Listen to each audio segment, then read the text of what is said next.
બાબરમાં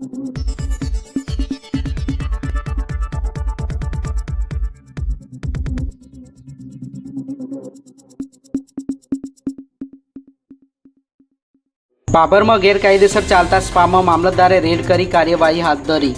બાબરમાં ગત બુધવારના સાંજના સમયે બાબર સુઈગામ હાઈવે રોડ પર ગોકુલધામ સોસાયટીની બાજુમાં આવેલ કોમ્પ્લેક્સમાં મસાજ પાર્લરના નામે ચાલતા ગેરકાયદેસર સ્પામાં બાબર મામલતદાર RM ચૌધરી, નગરપાલિકા ચીફ ઓફિસર અને PSI સોનારા દ્વારા પત્રકારોને સાથે રાખીને રેડ કરવામાં આવેલ। રેડ દરમિયાન સ્પાના સંચાલક સહિત ગુજરાત રાજ્ય બહારની એટલે કે કલકત્તાની 3 યુવતીઓને દબોચી લેવામાં આવી હતી।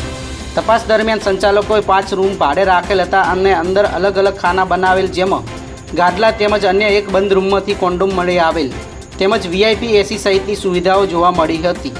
મામલતદાર દ્વારા રજિસ્ટર તેમજ જરૂરી સ્પા માટેના દસ્તાવેજોની તપાસ કરવામાં આવતા જે ગેરકાયદેસર આ સ્પા ચાલતું હોવાનું જણાઈ આવતા 5 રૂમોને સીલ મારીને સંચાલક સામે કાર્યવાહી હાથ ધરવામાં આવેલ।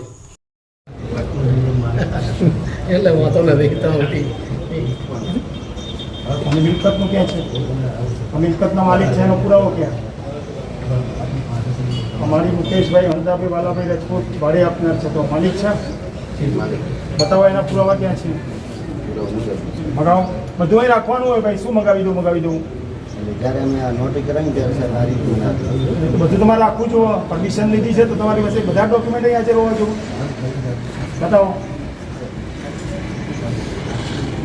ભાઈ। સર્કલ સાહેબ, આ ભાઈને જવાબ લો।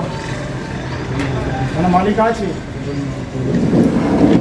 અને ભાઈ તમારા રેકર્ડ પર શું પરવાનગી આપતું શું જોયું છે? બધું રેકર્ડ મગાવો તમારું। હા બિલકુલ, રેકર્ડ મગાવી લો। તમે જે પરવાનગી આપી એના શું ડોક્યુમેન્ટ સાથે તમે આપ્યું છે બધું મગાવો।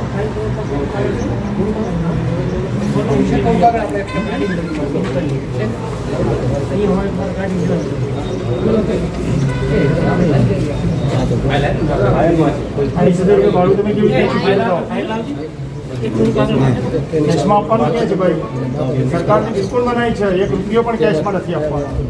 હરેક વસ્તુ બાય ચેક અથવા બાય નેફ્ટથી પૈસા આપવાના છે।